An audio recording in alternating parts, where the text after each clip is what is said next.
नमस्कार। Rajasthan news today में आपका स्वागत है और हम आपके लिए लेके आए हैं राजस्थान की बहुत इंपॉर्टेंट खबरें। और इस चैनल पर हम आपको राजस्थान की छोटी से बड़ी योजनाओं की जानकारी देते हैं जो आपके बहुत काम की होती हैं और आपकी जानकारी को बढ़ाती हैं। तो देख लेते हैं आज की पहली खबर। राजस्थान में मौसम ने बदली करवट। राजस्थान में 3 अप्रैल को मौसम ने अचानक करवट ली। पश्चिमी विक्षोभ के असर से जयपुर, बीकानेर, कोटा सहित कई जिलों में तेज बारिश, आंधी और ओलावृष्टि हुई। तापमान में 3 से 5 डिग्री तक गिरावट दर्ज की गई, जिससे गर्मी से राहत मिली। हालांकि इस बदलाव ने किसानों की चिंता बढ़ा दी है, क्योंकि फसल को नुकसान की आशंका जताई जा रही है। और वहीं 8 जिलों में ऑरेंज अलर्ट भी जारी किया गया है। मौसम विभाग ने राजस्थान के कई जिलों में ऑरेंज अलर्ट जारी किया है। सीकर, झुंझुनू, बीकानेर और जोधपुर में तेज आंधी, बारिश और बिजली गिरने की चेतावनी दी गई है। प्रशासन ने लोगों को घरों में सुरक्षित रहने और खुले क्षेत्रों से दूर रहने की सलाह दी है।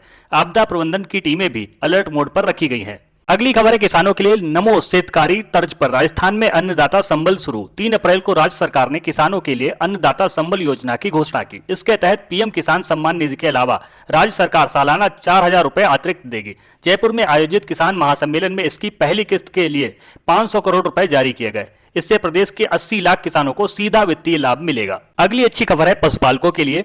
चलते फिरते अस्पताल। 3 अप्रैल से पशुपालन विभाग ने पशु संजीवनी सेवा के तहत 100 नई मोबाइल वेटनरी वैन को हरी झंडी दिखाई। अब गांव के पशुपालक सिर्फ एक कॉल पर अपने बीमार पशु का इलाज घर पर ही करवा सकेंगे। इस सेवा में दवाइयां और टीकाकरण पूरी तरह मुफ्त होगा। इससे दूर दराज के ग्रामीण क्षेत्रों में दुग्ध उत्पादन में स्थिरता आएगी।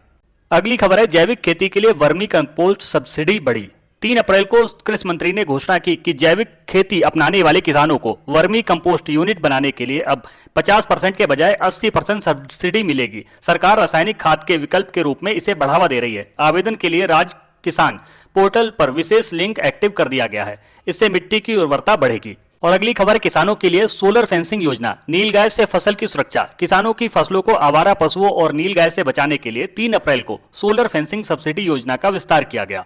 अब छोटे किसानों को बाड़ लगाने के लिए 60% अनुदान मिलेगा। सरकार का मानना है कि इससे फसलों की बर्बादी रुकेगी और किसानों की रात की रखवाली का बोझ कम होगा। आवेदन प्रक्रिया तहसील स्तर पर शुरू। अगली खबर है कोटा में हड़ौती कृषि एक्सपो का आगाज। 3 अप्रैल को कोटा में 3 दिवसीय हड़ौती कृषि एक्सपो 2026 शुरू हुआ। इसमें इजराइल की तकनीक से कम पानी से अधिक पैदावार के गुर सिखाए जा रहे हैं। प्रदर्शनी में नई पीढ़ी के ट्रैक्टर और कटाई मशीनें भी पेश की गई। करीब 50,000 किसानों के इस एक्सपो में पहुंचने की उम्मीद है, जिससे कृषि नवाचार को बल मिलेगा। और सिंचाई के लिए डिग्गी निर्माण पर भारी छूट। श्रीगंगानगर और बीकानेर के नहरी क्षेत्र के किसानों के लिए 3 अप्रैल को डिग्गी निर्माण अनुदान राशि में 1 लाख रुपए की बढ़ोतरी की गई। अब किसान सिंचाई के लिए पानी का भंडारण अधिक क्षमता के साथ करेंगे। जल संसाधन विकास ने इसके लिए नए नक्शे और तकनीकी गाइडलाइंस भी जारी कर दी हैं, ताकि पानी की बर्बादी रोकी जा सके। और अब राजस्थान के छात्रों के लिए अच्छी खबर देख लेते हैं। मुख्यमंत्री युवा इंटर्नशिप का दूसरा चरण शुरू। 3 अप्रैल को कौशल विभाग ने 20,000 नए स्नातक युवाओं के लिए इंटर्नशिप पोर्टल खोला। चयनित युवाओं को सरकार के विभिन्न विभागों में 6 महीने तक काम करने का मौका मिलेगा और 10,000 रुपए प्रति माह मानदेय दिया जाएगा। इसका उद्देश्य युवाओं को सरकारी कार्यप्रणाली समझना और उन्हें भविष्य की नौकरियों के लिए तैयार करना है।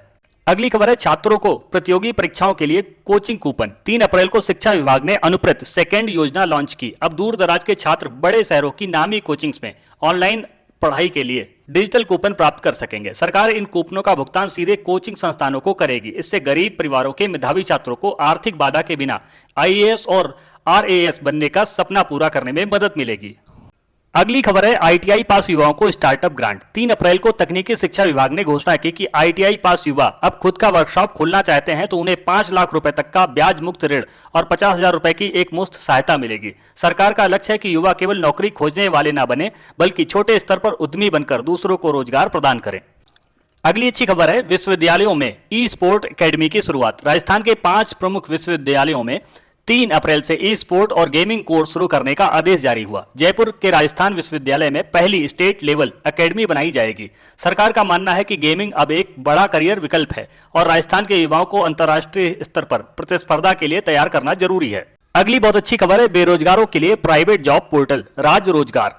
3 अप्रैल को आईटी विभाग ने राज रोजगार 2.0 पोर्टल लॉन्च किया। इसमें राज्य की 500 से अधिक निजी कंपनियों को जोड़ा गया है। बेरोजगार युवा अपनी प्रोफाइल अपलोड कर सीधे कंपनियों से इंटरव्यू कॉल पा सकेंगे। पोर्टल पर एआई आधारित चेक मेकिंग सिस्टम लगाया गया है, जो योग्यता के अनुसार सही नौकरी का सुझाव देगा।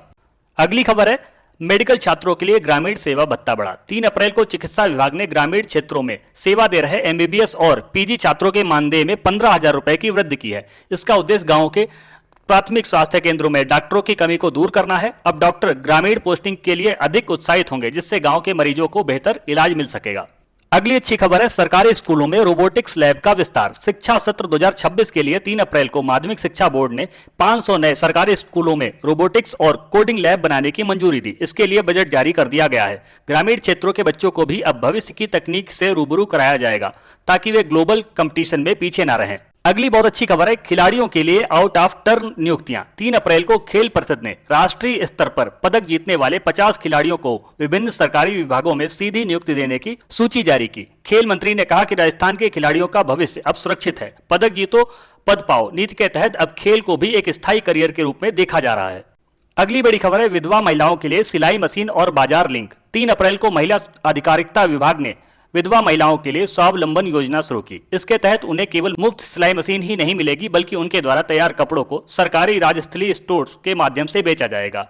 इससे उन्हें स्थायी आमदनी का जरिया मिलेगा और बिचौलियों का शोषण खत्म होगा। अगली अच्छी खबर है बुजुर्गों के लिए श्रवण कुमार डिजिटल सेवा। 3 अप्रैल को जयपुर में श्रवण कुमार हेल्पलाइन और ऐप लॉन्च किया गया। अकेले रहने वाले बुजुर्ग इस ऐप के जरिए दवाइयां, ग्रोसरी और आपातकालीन चिकित्सा सहायता मांग सकेंगे। पुलिस विभाग के वॉलेंटियर्स उनकी सुरक्षा सुनिश्चित करेंगे। यह पहल सामाजिक न्याय विभाग और पुलिस के साझा सहयोग से शुरू की गई है।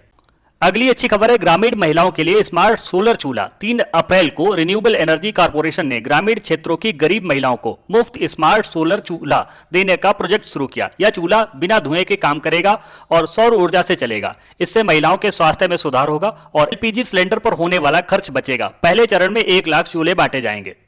अगली अच्छी खबर है वरिष्ठ नागरिकों की पेंशन अब सीधे फेस ऑथेंटिकेशन से। 3 अप्रैल को बुजुर्गों को पेंशन के लिए ई मित्र पर अंगूठा लगाने की जरूरत नहीं होगी। सामाजिक सुरक्षा विभाग ने फेस ऑथेंटिकेशन ऐप शुरू किया है, जिससे घर बैठे मोबाइल कैमरे के जरिए सत्यापन हो सकेगा। इससे उन बुजुर्गों को बड़ी राहत मिलेगी जिनके फिंगरप्रिंट्स उम्र के कारण घिस चुके थे और उन्हें परेशानी होती थी। अगली बड़ी खबर है अनाथ बच्चों के लिए वात्सल्य छात्रवृत्ति। 3 अप्रैल को बाल संरक्षण विभाग ने वात्सल्य छात्रवृत्ति योजना के तहत अनाथ बच्चों को मिलने वाली मासिक सहायता को 2500 से बढ़ाकर 4,000 रुपए कर दिया। यह राशि उनके बैंक खाते में 18 वर्ष की आयु तक जमा की जाएगी। साथ ही उन्हें उच्च शिक्षा के लिए व्यावसायिक पाठ्यक्रमों में 5% आरक्षण भी दिया जाएगा। अगली अच्छी खबर है जयपुर वालों के लिए जयपुर मेट्रो फेज 2 सीतापुर से अंबाबाड़ी रूट को हरी झंडी। 3 अप्रैल को राज्य कैबिनेट ने जयपुर मेट्रो के दूसरे चरण के लिए 6,000 करोड़ रुपए के टेंडर को मंजूरी दी। यह नया रूट शहर के प्रमुख औद्योगिक क्षेत्र सीतापुरा को अंबाबाड़ी से जोड़ेगा। इसके बनने से जयपुर का ट्रैफिक लोड 30% तक कम होने का अनुमान है। निर्माण कार्य जून 2026 से शुरू होने की संभावना है। अगली खबर है उदयपुर में राजस्थान का पहला ग्लास स्काई वॉक मंजूर। 3 अप्रैल को पर्यटन विभाग ने उदयपुर की पहाड़ियों पर चीन की तर्ज पर ग्लास स्काई वॉक बनाने के प्रस्ताव पर मुहर लगाई। यह पारदर्शी कांच का रास्ता पर्यटकों को रोमांचित करेगा और नीचे की झीलों का विहंगम दृश्य दिखाएगा। एडवेंचर टूरिज्म को बढ़ावा देने के लिए यह प्रोजेक्ट पीपीपी मोड पर विकसित किया जाएगा। अगली अच्छी खबर है जोधपुर में डिजिटल डिटॉक्स पार्क का उद्घाटन। 3 अप्रैल को जोधपुर में प्रदेश का पहला डिजिटल डिटॉक्स पार्क जनता के लिए खोला गया। यहां मोबाइल और गैजेट्स ले जाना वर्जित है। पार्क में ध्यान केंद्र, प्राकृतिक चिकित्सा और पारंपरिक खेलों की व्यवस्था है। मानसिक शांति और डिजिटल लत से छुटकारा दिलाने के लिए यह नगर निगम की एक अनूठी पहल है। और अगली खबर देख लेते हैं जैसलमेर के किलों की लेजर स्कैनिंग शुरू। 3 अप्रैल को पुरातत्व विभाग ने जैसलमेर के ऐतिहासिक किलों को संरक्षित करने के लिए 3D लेजर स्कैनिंग शुरू की। इससे किले की दीवारों में आ रही दरारें और सूक्ष्म बदलावों का पता लगाया जा सकेगा। भविष्य में किसी भी नुकसान की स्थिति में इस डिजिटल डेटा की मदद से किले को हूबहू दोबारा ठीक किया जा सकेगा। अजमेर में वेस्ट टू एनर्जी प्लांट का ट्रायल सफल। 3 अप्रैल को अजमेर नगर निगम ने शहर के कचरे से बिजली बनाने वाले वेस्ट टू एनर्जी प्लांट का सफल ट्रायल किया। यह प्लांट प्रतिदिन 500 टन कचरे को प्रोसेस कर 10 मेगावाट बिजली पैदा करेगा। इससे शहर की कचरा निस्तारण समस्या स्थायी रूप से खत्म हो जाएगी और बिजली विभाग को सस्ती ऊर्जा मिलेगी। अगली बहुत अच्छी खबर आ रही है चिरंजीवी 2.0 अब 30 लाख तक का मुफ्त इलाज। 3 अप्रैल को स्वास्थ्य मंत्री ने घोषणा की कि चिरंजीवी स्वास्थ्य बीमा योजना की सीमा 25 लाख से बढ़ाकर 30 लाख रुपए कर दी गई है। इसमें कैंसर और हृदय रोगों के उन्नत इलाज के साथ साथ अब ऑर्गन ट्रांसप्लांट को भी पूरी तरह कवर किया जाएगा। राज्य के सभी निजी और सरकारी अस्पतालों को नए नियम भेज दिए गए हैं। और अगली खबर है चंबल अभ्यारण्य मामले में सुप्रीम कोर्ट सख्त। चंबल अभ्यारण्य के 732 हेक्टेयर क्षेत्र को डिनोटिफाई करने के फैसले पर सुप्रीम कोर्ट ने रोक लगा दी है। कोर्ट ने राजस्थान सरकार से जवाब मांगा है और अवैध खनन को लेकर कड़ी टिप्पणी की। अदालत ने कहा कि पर्यावरण संरक्षण से समझौता नहीं किया जा सकता और इस मामले में विस्तृत जांच जरूरी है। अगली इंपॉर्टेंट खबर है युवाओं के लिए एसआई भर्ती परीक्षा पर बड़ा फैसला। राजस्थान एसआई भर्ती परीक्षा को लेकर सुप्रीम कोर्ट ने अहम फैसला सुनाया है। कोर्ट ने आयु सीमा में छूट केवल याचिकाकर्ता उम्मीदवारों तक सीमित रखी है। इससे अन्य अभ्यर्थियों को राहत नहीं मिलेगी। इस फैसले के बाद परीक्षा को लेकर लंबे समय से चल रहा विवाद काफी हद तक शांत हो गया है और एसआई परीक्षा आरपीएससी द्वारा आयोजित एसआई भर्ती परीक्षा अब 5 और 6 अप्रैल को तय कार्यक्रम के अनुसार ही आयोजित की जाएगी। कोर्ट के फैसले के बाद परीक्षा में किसी प्रकार का बदलाव नहीं किया गया है। प्रशासन ने परीक्षा केंद्रों पर सुरक्षा और व्यवस्थाओं को मजबूत करने के निर्देश दिए हैं ताकि परीक्षा सुचारू रूप से संपन्न हो सके। अगली अच्छी खबर है किसानों के लिए। किसानों को मिलेगा आधुनिक प्रशिक्षण। इस अभियान के तहत किसानों को मिट्टी परीक्षण, जैविक खाद बनाने और आधुनिक कृषि तकनीकों की जानकारी दी जाएगी। विशेषज्ञ गांव-गांव जाकर प्रशिक्षण देंगे। इससे किसानों की लागत कम होगी और फसल की गुणवत्ता बेहतर होगी। सरकार का लक्ष्य किसानों की आय में स्थायी वृद्धि करना है। अगली बहुत अच्छी खबर है महिलाओं के लिए 25,000 सोलर दीदी तैयार होंगी। राज्य सरकार महिलाओं को आत्मनिर्भर बनाने के लिए 25,000 सोलर दीदी तैयार करेंगी। ये महिलाएं गांवों में सोलर ऊर्जा के उपयोग को बढ़ावा देंगी और लोगों को इसके फायदे समझाएंगी। इससे महिलाओं को रोजगार मिलेगा और ग्रामीण क्षेत्रों में स्वच्छ ऊर्जा को बढ़ावा मिलेगा।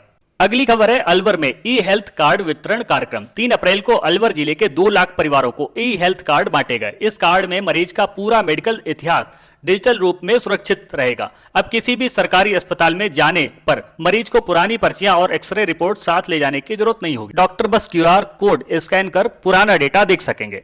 तो ये थी राजस्थान की इंपॉर्टेंट खबरें। और अंत में आपसे एक अनुरोध है कि अगर हमारी बताई गई खबरें आपको अच्छी लगी, इससे आपकी जानकारी बढ़ी, तो अपना प्यार भरा लाइक और इस चैनल को सब्सक्राइब जरूर कीजिएगा। साथ ही साथ इस चैनल पर एक कमेंट जरूर छोड़िएगा कि आप किस शहर से हमारी खबरों को देख रहे हैं। और पूरा वीडियो देखने के लिए बहुत बहुत धन्यवाद। आपका समय शुभ हो।